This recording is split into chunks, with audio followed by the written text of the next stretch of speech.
Assalamualaikum warahmatullahi wabarakatuh.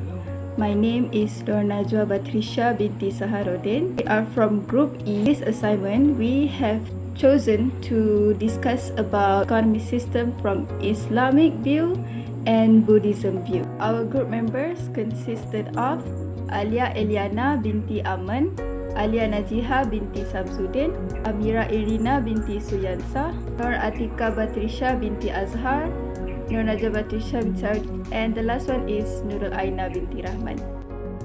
Thank you to our group leader for the warm introduction. My name is Nur Atika Batrisha binti Azhar, and I will continue with the introduction of our paper. Based on the World Bank in 1994, sustainability is a generation's obligation to manage the resource base in such a way that the average quality of life we achieve can possibly be enjoyed by future generations. It is also important that the development is sustained if the average quality of living does not decline.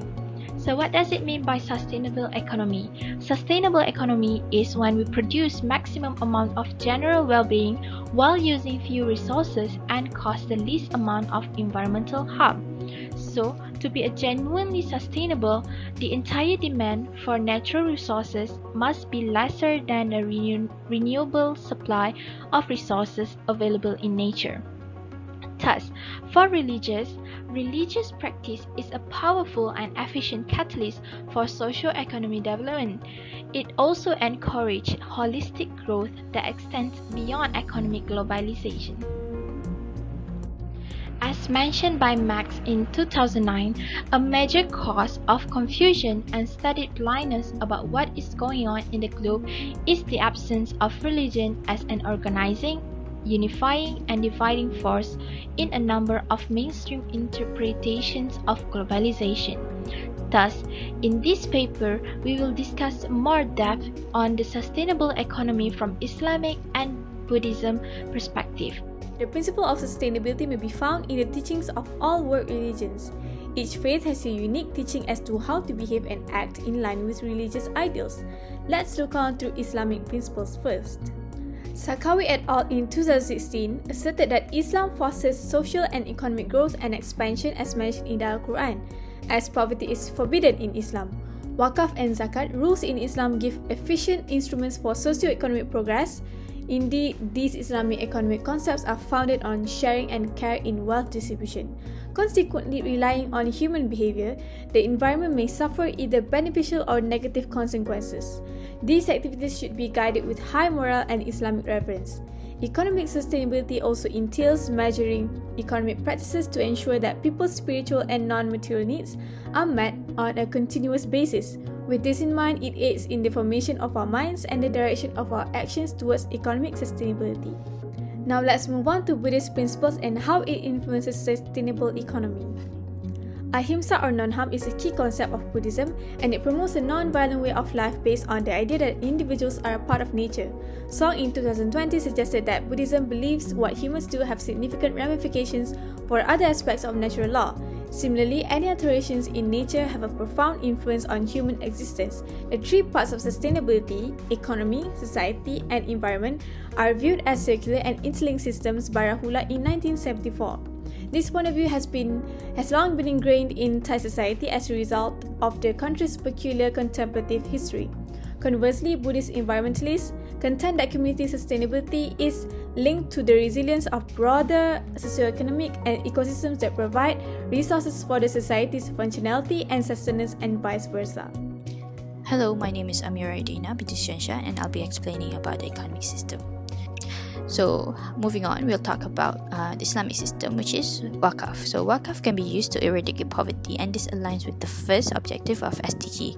So, Wakaf can be defined as the holding or preserving of a property for the sake of a specific action that benefits the people for philanthropic purposes and is prohibited to use it outside of its initial objective. Although Wakaf has not been explicitly mentioned in the Al-Quran, but there is the verse, which is the Al-Baqarah verse, which is the 215th verse, which focuses on the distribution of wealth. So how does Wakaf can help the poor? So we can use this system, which is the card system, whereby the lendee does not have to pay the interest and only has to pay the capital. So this allows the poor people to have the purchasing power and thus can reduce poverty level. And finally, we'll talk about the Buddhist system. So in the Buddhist system, which is specifically the GNH. GNH is the gross national happiness, which is an index that aligns with the Buddhist teaching, whereby it focuses on the happiness of the people. So this GNH originated from Bhutan, and whereby it focuses on GNH instead of GDP. So it is equivalent to the Buddhist social contract, whereby it stresses on the happiness on the sentient. So GNH is built on the 4 pillars, which is economic growth, cultural vitality and diversity, environmental resilience, and good governance. And this aligns with the SDG, which is the triple value, which is social, ecological, and economic dimensions. Assalamualaikum and greetings. I am Alia Elena Binti Almond, and I will be discussing briefly on the contribution of Islamic economy and Buddhist economy in an institution. Wakaf is a form of a contribution from the Islamic economy that is vastly used in Malaysia, specifically the healthcare system. Case in point, Clinic Wakaf Anwar or Kwan has treated 1.7 million underprivileged communities in Malaysia. Now, if you ask me, how does Wakaf actually help sustaining the economy? Wakaf creates an opportunity for the private sectors or NGOs to give or to offer equal benefits to the underprivileged communities, either in education system, for example, in Al Bukhari Foundation, or in healthcare system, for example, the Clinic Wakaf Anwar itself.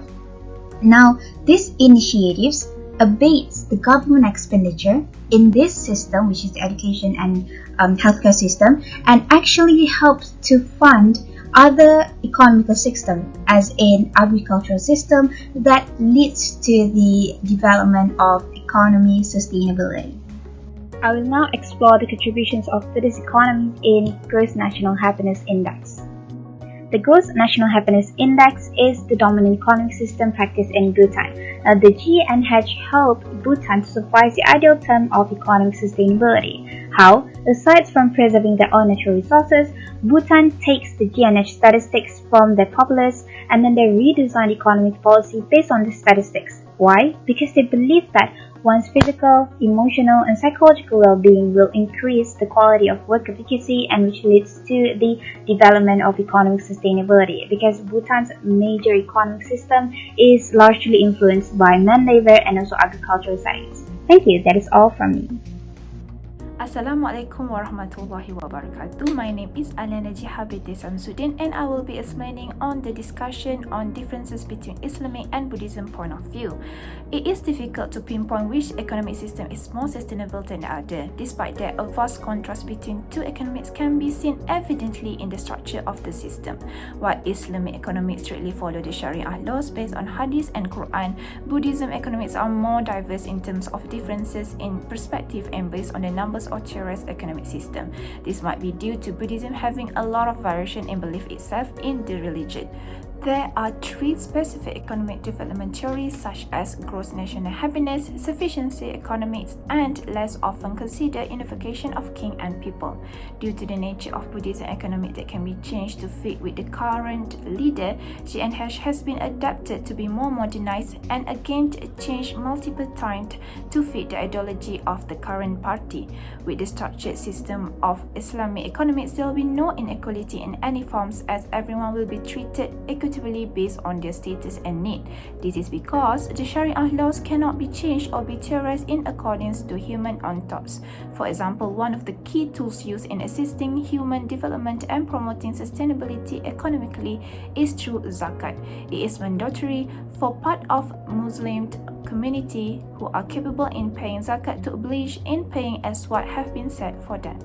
In this discussion, I would like to discuss about the relevancy of GNH in Bhutan and other countries. Indisputably, the main idea of putting happiness forward before productivity may sound like an evolutionary form of social justice, but we must remain grounded and acknowledge the downside of this concept as well. GNH is indeed balancing the social, political, and environmental wellness, but note that this happens exclusively in a small country like Bhutan. Based on the United Nations data, the population of Bhutan is currently estimated to be 783,185 compared to Malaysia, which nearly reached 32.7 million. It is possible to claim that JNH has successfully moved Bhutan into graduating from the least developed country group by the year 2023, but for the policy to lead other countries into development will be highly doubted. Firstly, the advocacy rate of JNH is higher in Bhutan because 75% of Bhutanese are Buddhist, which generally believes that humans are part of the nature. The low resistance in the acceptance of JNH policy is due to the homogeneity of the belief of the residency of Bhutan. Therefore, I believe this policy is not applicable to every country, especially the heterogeneous ones. Another point I would like to discuss about JNH is the codependency on emotions in navigating the national economic system. Happiness lacks economic credentials because it is temporary and immeasurable. Poverty rate in Bhutan might be declining with the influence of JNH, but there is no solid proof to show the improvement of their living standard. Thus, it is dubious the economy could be sustained when emotion can never be sustained in a longer period. Universally, gross national happiness index is unsuitable in governing the state economy policy. We have come to the conclusion of this paper. In conclusion, depending on human behavior, the environment may have either positive or negative repercussions. In Islamic system, they use wakaf to prohibit the use of poverty outside of its initial objective. Meanwhile, in Buddhist system, they focus on happiness instead of socio-economic development. Due to Buddhism having a lot of variation in belief itself in the religion, they tend to have more diverse in terms of differences in perspective, and numbers of theories of economic system differ with Islamic, where Islamic economics strictly follows the Sharia laws based on the Hadiths and Quran. That's all from us. Thank you for spending your time listening to our presentations. If you have any questions, feel free to ask in the comment section below. Until we meet again next time. Thank you.